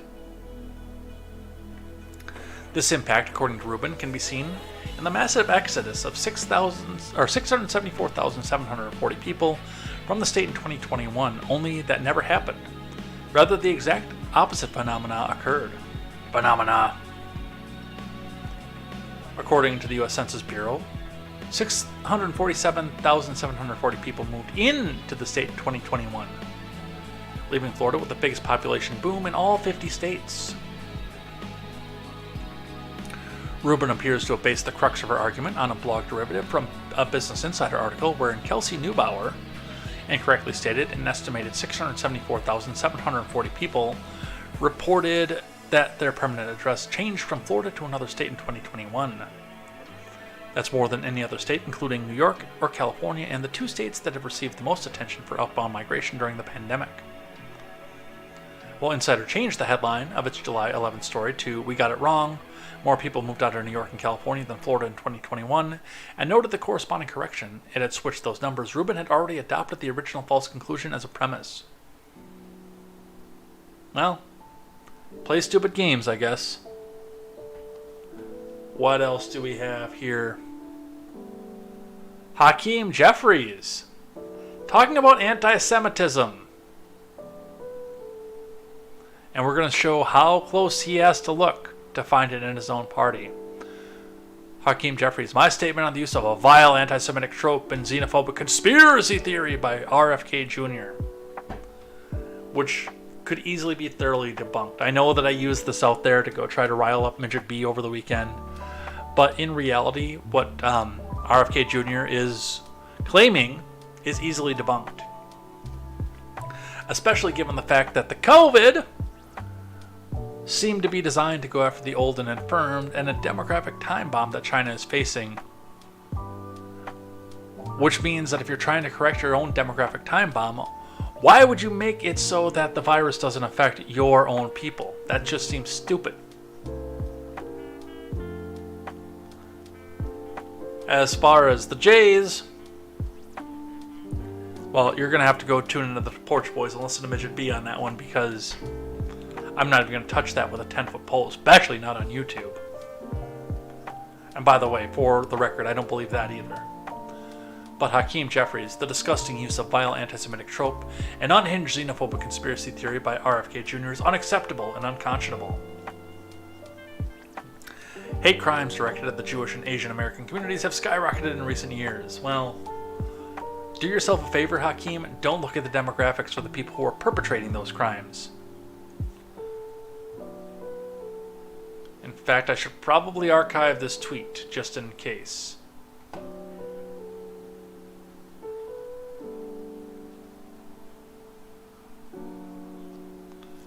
The dangerous language used by RFK Jr. risks fanning the flames of violence against our Jewish and Asian American brothers and sisters. It should be uniformly condemned. Well, it should be uniformly condemned because it's dead wrong. And it actually doesn't make any sense to begin with. Not because it's inspiring inner city blacks to go and beat down Asian people and Jewish people. But how far do we have to go to find anti-Semitism in the party? Capital P, capital T, capital P. Well, first, we're going to find one from Ilhan Omar talking about how xenophobia is coming from Republicans. Again, talking about RFK, Judd Legume says popular information analysis of RFK Jr.'s first FEC filing reveals the lion's share of Kennedy's biggest donors have previously donated only to Republicans. I don't believe that for a second, by the way. Follow along for details. And Ilhan Omar says, this man's campaign consists of xenophobia, xenophobia, and anti-Semitic conspiracy theories funded by Republicans, masquerading as being anti-establishment. There's actually nothing more establishment than fear-mongering around minority groups.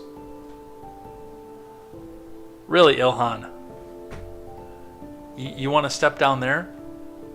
And I'm not even going to go back months and years to go find Ilhan's anti-Semitism.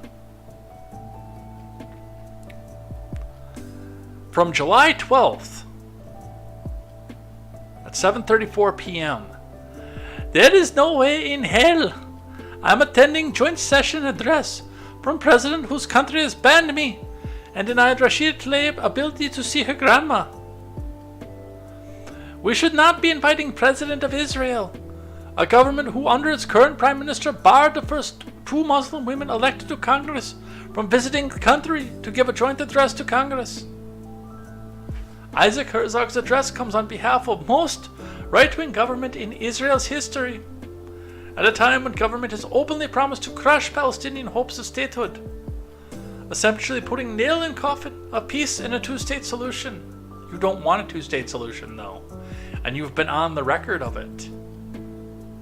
And she goes on in a very, very lengthy thread, openly anti-Semitic in the midst of it. But don't worry, Johan, it's all about the Benjamins, baby, anyway. Not only that, Pramila Jayapal, the Daily Wire News reports, Jayapal tries to walk back Israel is a racist state comments from Anthony Cash. Far left Representative Pramila Jayapal attempted to walk back anti-Israel statements she made on Saturday, including Israel's a racist state, as she faces condemnation from fellow House Democrats over the comments. Jayapal made the comments during a panel with fellow hardliners Reps. Jan Schakowsky and Chuy Garcia, where anti-Israel demonstrators chanted the phrase at lawmakers. I want you to know that we've been fighting to make it clear that Israel's a racist state, that Palestinian people deserve self-determination and autonomy, Jayapal said. I just want to remind you that no matter how much anti-Semitism they try to accuse on the far right, there is nobody more anti-Semitic than the far left. I'll remind you, the first time that I heard that joke that I will still not tell on YouTube, the Jews and the Volkswagen joke, was from one of the furthest of the far left, a person who door knocked for Sanders and Biden and every Democrat that he had attempted office since he turned 18.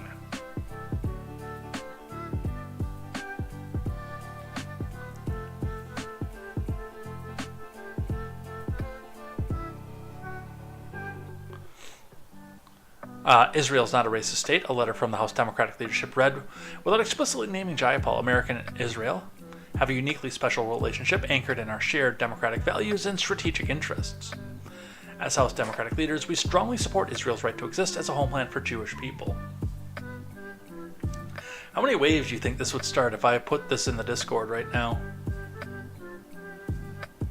Jayapal released a statement on Sunday attempting to walk back her comments, saying, I attempted to diffuse a tense situation during a panel where fellow members of Congress were being protested. Words do matter. And so it's important that I clarify my statement. I do not believe the idea of Israel as a nation is racist. Yeah, you do. You just got caught.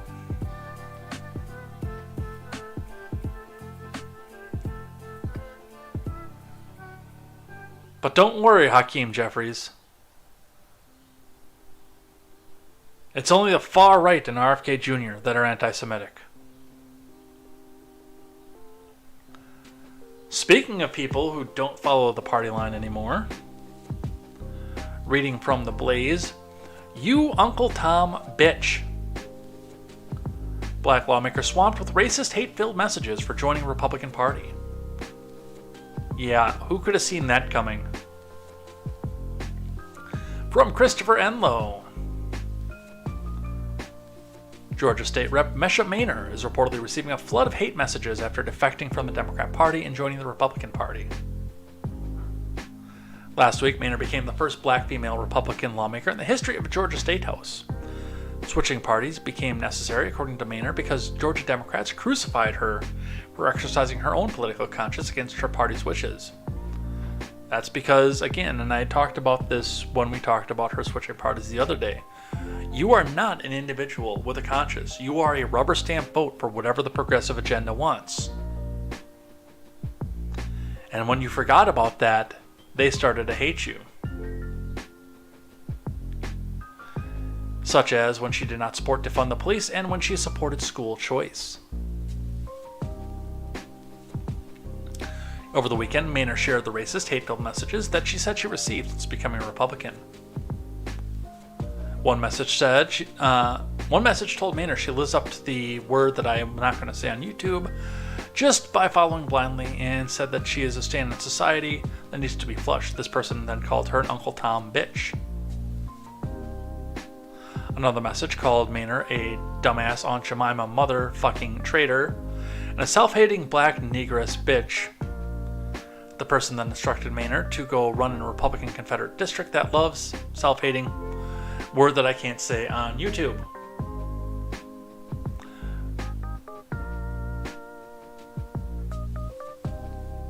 Another one, censored out that I can't say there. Needs to get back on the plantation. And by the way, these aren't Twitter. Okay, this is her taking screenshots of it.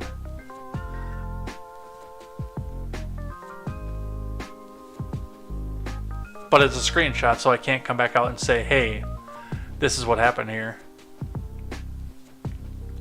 Another message called Maynor a monkey bitch and a party traitor who joined the Republican Party because Brian Kemp offered you more yams and collards. Whew. These people are vicious. Holy crap. Don't worry, Marjorie Taylor drew up articles of impeachment against the hate messages. Thank you, Mogwai.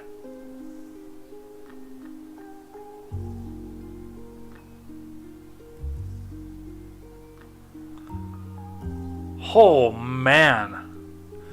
You guys who sent these messages here, do you kill your mother? Or you kill your mother? Do you kiss your mother with that mouth? Good God.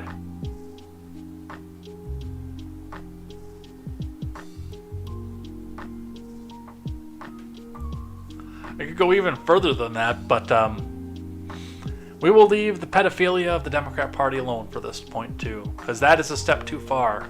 Even for Rumble.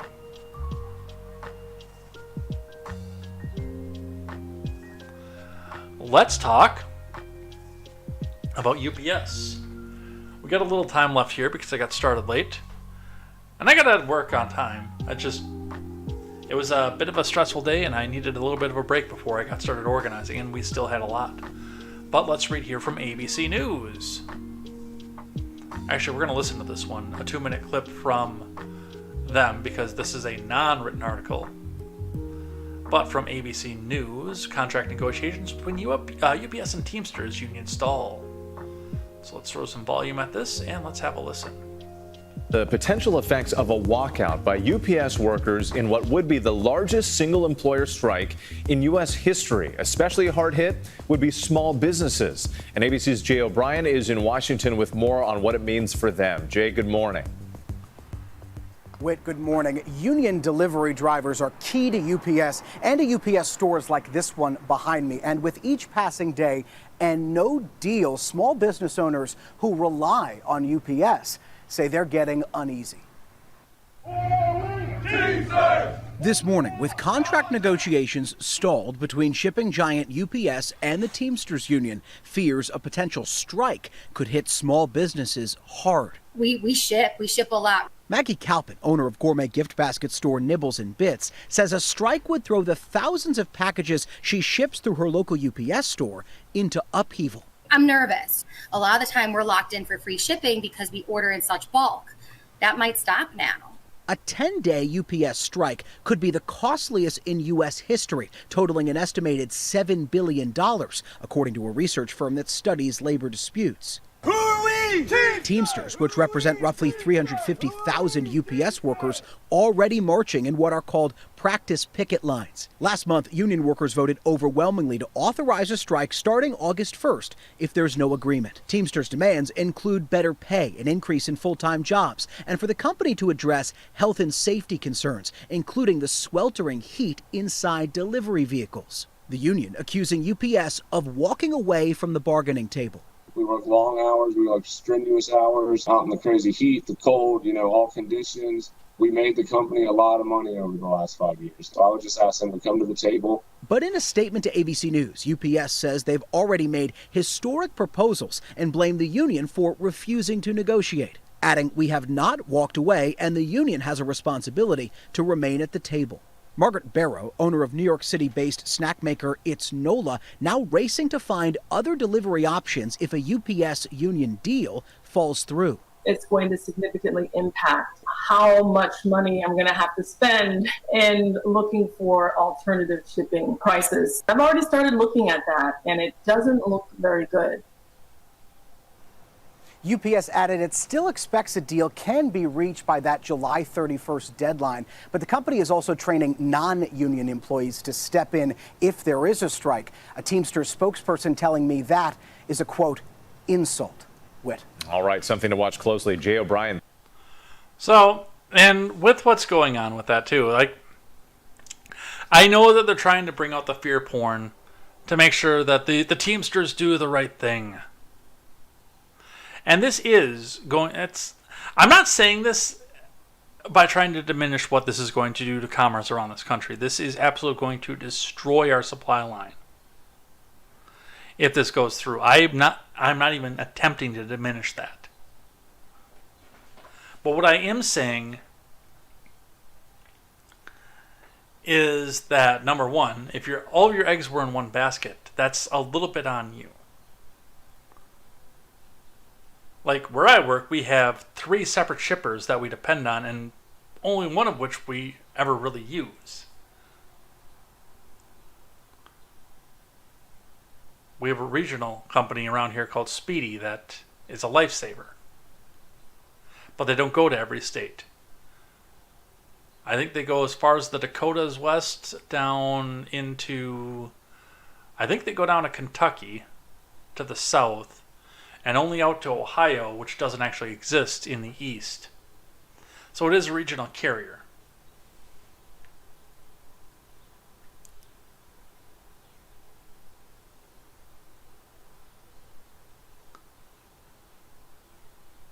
And my biggest thing with this is the business leaders. You did bring some of this onto yourself by letting the people, quote, unionize. And I know the Teamsters Union. I've, at one point in my life, been pushed into working for UPS. I did not do it. But I've been pushed to it at one point in my life when I was poor and didn't have any other options. And I'm aware of the Teamsters Union and what it is that they do. And I'm going to say that you brought a lot of this on yourself by bringing this union in.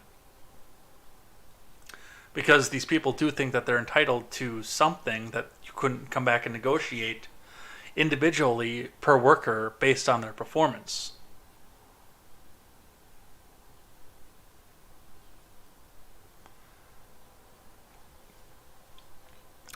And with a couple of other things, I don't entirely trust the AFL-CIO and the Teamsters, the union leadership, not necessarily the people on the ground.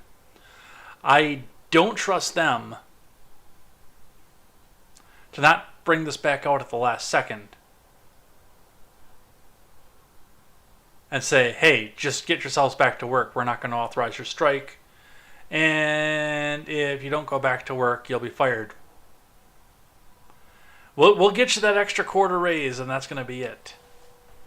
Because remember, these corporate unions are being paid out of the payroll department for the company that they're supposed to be fighting against.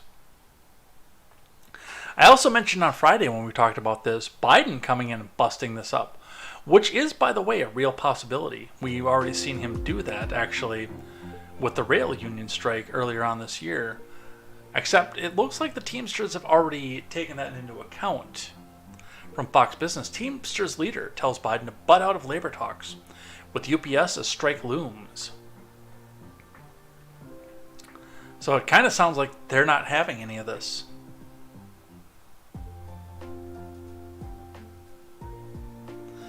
From Patrick Hauff, the president of the Teamsters Union, said Sunday that he asked the White House on several occasions to make sure Biden does not interfere with his ongoing negotiations with UPS, even with the possibility of a strike looming at the end of July. The comments from the Teamsters president, Sean O'Brien, came during an online meeting with union members where he warned workers to be prepared for a strike. The White House shouldn't be concerned with the Teamsters, O'Brien said on the meeting on Sunday. They should be concerned with corporate America, which continues to make billions upon billions of dollars off the sweat of our members. We're not going to allow anybody to implement a contract. Negotiations between the Teamsters and UPS, which has roughly 340,000 employees, have been ongoing for weeks. The Teamsters have made clear that if a new contract is not reached by July 31st, the workers will strike, which could cause massive shortages in delivery options across the nation. However, O'Brien said he does not want the White House or anyone else getting in the way. My neighborhood, where I grew up in Boston, if two people had a disagreement and you had nothing to do with it, you just kept walking, O'Brien said. We don't need anyone getting involved in this fight. O'Brien's call for Biden to refrain from involvement in negotiations comes less than a year after Biden used executive authority to leverage an agreement between union workers and railroad companies amid threats of a strike. Yeah, less than a year. When was that strike, by the way?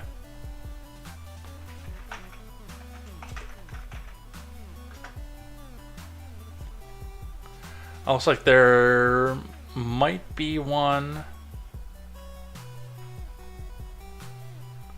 going on in Europe right now, too, actually.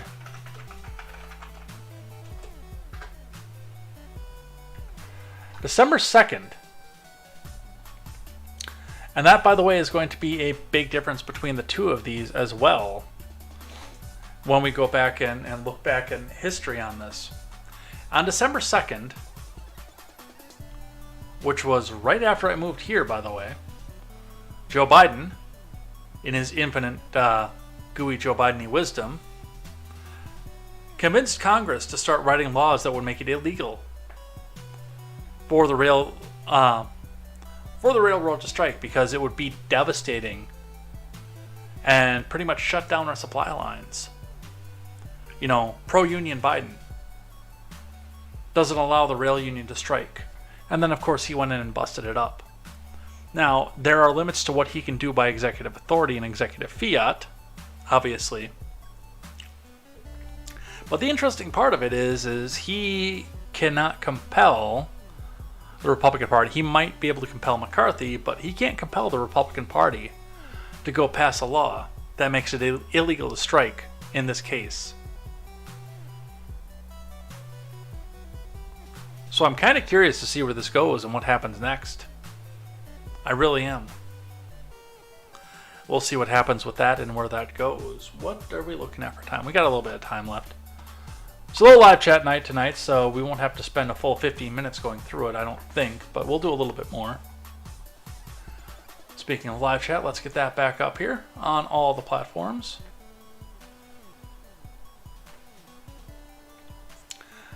Speaking of strikes overseas, taking an example from the Dutch, especially after they shut down their own government over this. In Ireland, farmers on streets as government wants to kill 200,000 cows to meet climate change goals. And this is from Op India. European countries are working hard to meet their climate change goals, and amidst efforts, some glorious ideas that need a golden page in history have become a reality. The government of Ireland is considering one such idea, as they want to kill around 200,000 healthy cows to meet their climate change goals. Well, my question here is, are you going to go flood the market with these cows, or are you just going to leave them to rot in the field? The farmers are protesting against the proposal, and Tesla chief Elon Musk also came forward against the idea. The Irish government wants to kill 65,000 cows every year for 3 years, and if they succeed, it will reduce the country's livestock by 10%, driving the price of beef up and leaving the poor to go eat the bugs and live in the pod, by the way. I will note and add. And these people who want to go back and kill the cows will not stop eating their filet mignon. They will absolutely continue eating it. It's just they don't want you to have it.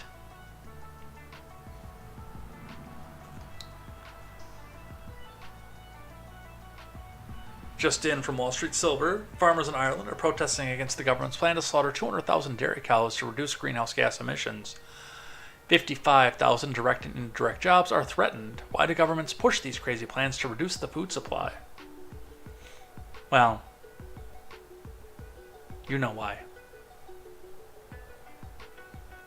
Recently, on July 13th, over 2,000 farmers took out a rally in Bandon, expressing their frustration and fears over a potential cut to the nitrates derogation stocking rate. Farmers attended the protests on foot, trucks, and tractors. Not only dairy farms, but farmers from other agricultural sectors also turned up at the protest. IFA Poultry Chairman Nigel Sweetnam said, "This isn't just a dairy problem, this is a problem for the whole rural economy. If you take cows and production out of the economy, it will have knock-on effects." Oh, absolutely.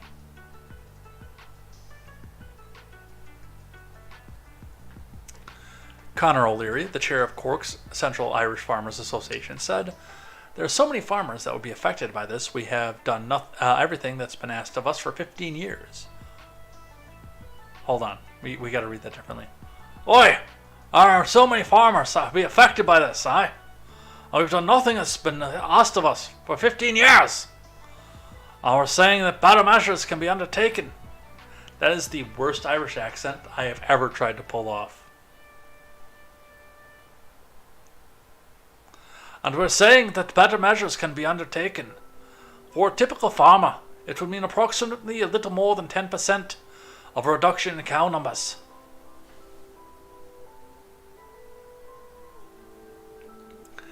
So, good.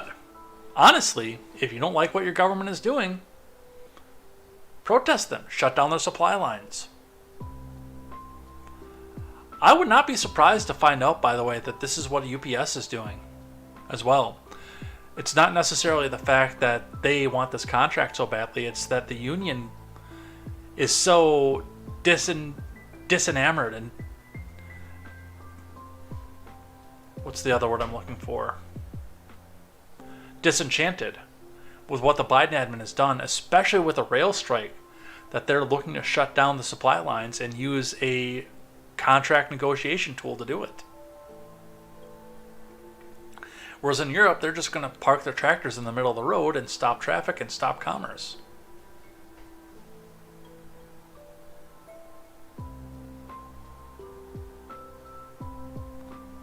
Alright, should we stop here, I think? I think we should. Because the next thing that we have is the NDAA, and that's going to take some time. So I think we're going to review that. We got to talk about the Georgia thing because I wasn't able to get to that today with everything that broke out, and I knew I was going to get to that today. There was one other one that I know we have to talk about. They're bringing a new investigation in Arizona, and we're going to talk about that. Oh yeah, the Fifth Circuit. That's the other one I want to talk about tomorrow. The Fifth Circuit granted a stay in the injunction. I wanted to talk about that today, but with everything that happened in Crimea, there was just no way. So we'll be talking about Georgia tomorrow. We'll be talking about the NDAA tomorrow. We'll be talking about the Fifth Circuit allowing Biden to come back in and converse directly with social media companies. And Arizona stepping up a criminal probe of the GOP in the 2020 election. Hey, if you can't win, jail your political opponents. So that will be for tomorrow. But for today, the last thing we do is we go check in with our live chat and see what it is that you guys are saying. We've had on and off good success over on the Rumble side today, by the way. Averaging usually 5 to 7 people throughout the day. Peak of 11 on the day today, so thank you guys for doing that. No chatter, though. So, Rumble people, don't be shy. And if you're listening back on the audio platform or somewhere on the midst of it, don't be shy. Absolutely not. On Instagram, Foundations for Building an African Coalition joined us over there. Hannah, 90372, and Mary Wells for 666 with the likes and the hearts at the end of the program. Thank you all for joining us over there. On the main chat, a little bit busy for a little while. Mogwai still wondering if I'm going to be muted. I'm getting better about that. I still don't know why the scene change was doing it. But I'm also looking for a new encoder right now. I don't want to use StreamYard because they don't necessarily play nice and they do cost extra money to go on to multiple platforms, and we are running on 6 platforms right now. But I'm looking for that and a different encoder because just after what Streamlabs did when they took away my ability to have a second scene up there, and the fact that, yes, every once in a while they mute when I change scenes, I think it's time for a different encoder at this point. Mogwai says, somebody didn't pay their bridge toll. Same thing happens in New Jersey, I hear. Yeah, you blow up the whole bridge for somebody jumping the toll, apparently. The Mogwai says, greatest economy ever. Thank you, Lord Biden. Into is here. Hi, Jay. Hi, Into. Silentcaster says, Moog actually pays me to call him a secretary. That is some kind of bromance stuff that I don't know what we're going to get into here. Mogwai says, 81 million votes say greatest president in history. The rest is fake news. And on W, fuck the budget. He had a MasterCard. Castor says, all my great-grandparents voted for Biden in 2020. Mogwai says, if you campaign on balancing the budget, I will vote for you. Alright, let me put a note of that in my platform for the Senate, even though I don't balance that budget. The House has the purse strings. Into says, going perfect, great government. Mogwai says, bridge gets blown to hell and still looks better than most of the roads in the U.S. Silentcaster says, there's only one thing to do here. Send Ukraine another $125 billion. Into said, this bridge thing is just to announce that they will start peace talks soon. Well, let's hope. Mogwai says, the bridge was blown up by COVID. And Silentcaster says, if only it would have gotten the jab. Mogwai says, back in the USSR. Again, I remind you, you don't know how lucky you are. Back in the USSR. I am not a huge fan of Paul McCartney. In fact, I don't necessarily believe that Paul McCartney is Paul McCartney either, honestly. I think that there's some merit to the Paul McCartney stand-in conspiracy theory, although at this point, because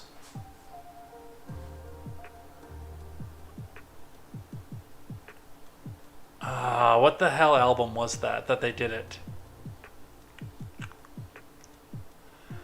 On Get By With a Little Help of My Friends. There's a different name for that song, and I can't remember what it is.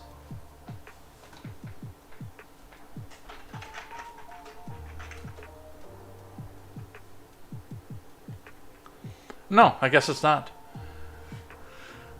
So I don't know if you guys know that conspiracy theory, but apparently Paul McCartney, if you believe in the conspiracy theory, got into a car accident in '66 while they were finishing up Yellow Submarine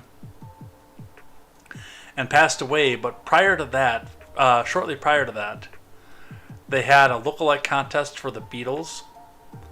And while McCartney had died then, they had chosen Billy Shears, who had won the lookalike contest, to be the new Paul McCartney so they could go finish out Yellow Submarine. Notably, considering the fact that after Yellow Submarine, that's when they got into the drugs and the trippy side of the Beatles, which is, I mean, coincides with them going into the 70s anyway, but that's when they got away from the suits and aspect of Beatles and into the LSD and While My Guitar Gently Weeps sound of the Beatles. A couple things to note. Yeah, I can see where the change is, and I can see where people would come up to that. I said earlier I believe it. I'm on a kind of a balancing act to it, but one of the things that I would point out for people who think that Billy Shears, whose name was announced in the beginning of Get By With a Little Help from My Friends, is that if it truly is Billy Shears at this point, I mean, this happened in '66. At this point, he's been Paul McCartney for longer than he's been Billy Shears in his life.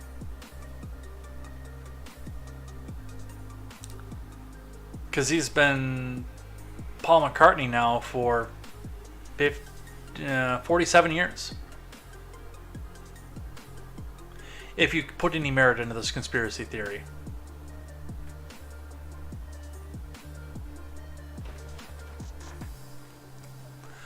Alright, Silentcaster says that unnamed sources can't come to Mogwai right now because he's too busy early voting for Biden. Is it unnamed sources or anonymous sources? I can't remember. Mogwai says, in Ukraine's defense, those civilians left their coke on the White House that was supposed to go to Hunter. And also pointing out that the civilians did not die from being blown up by a drone attack on the bridge. They died of COVID. Mogwai says that Ukraine is safer than most areas of Detroit. Fact check true. I hope Marjorie Taylor Greene is on the list of people who voted to defund.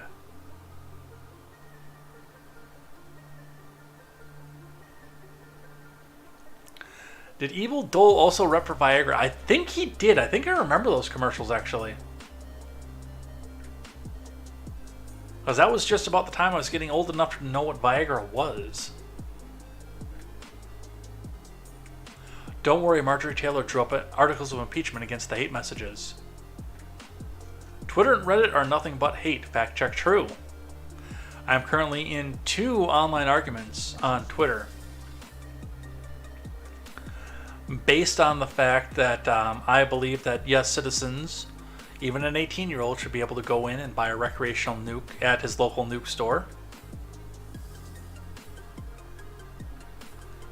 Because it's still going to be cost prohibitive to do so, so if he's made good enough decisions to shell out $69 trillion, then I think he's going to be responsible with that nuke.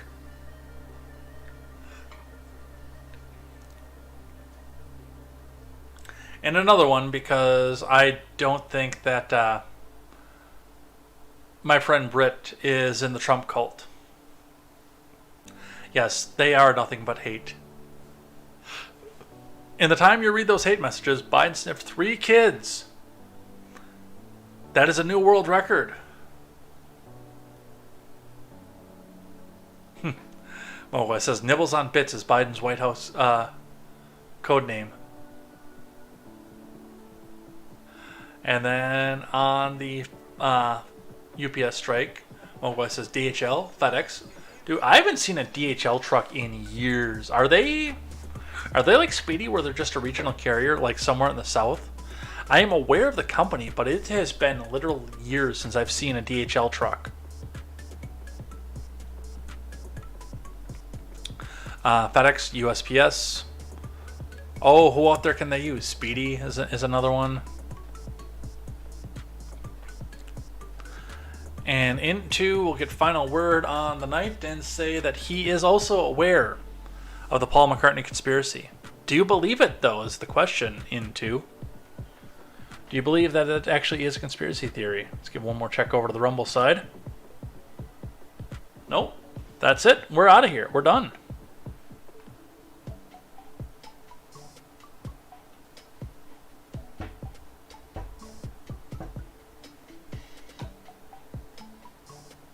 Sorry, a song by DeFalco and JMKM. Great outro here, but we're not going to use that for our outro because, of course, we have the wonderful Stephen Ignoramus to provide one for us instead, which I've actually got to go back and open back up because I got rid of that annoying notification in the bottom of my computer screen saying, you need to restart your computer now. I don't know why they have to restart like every 3rd day.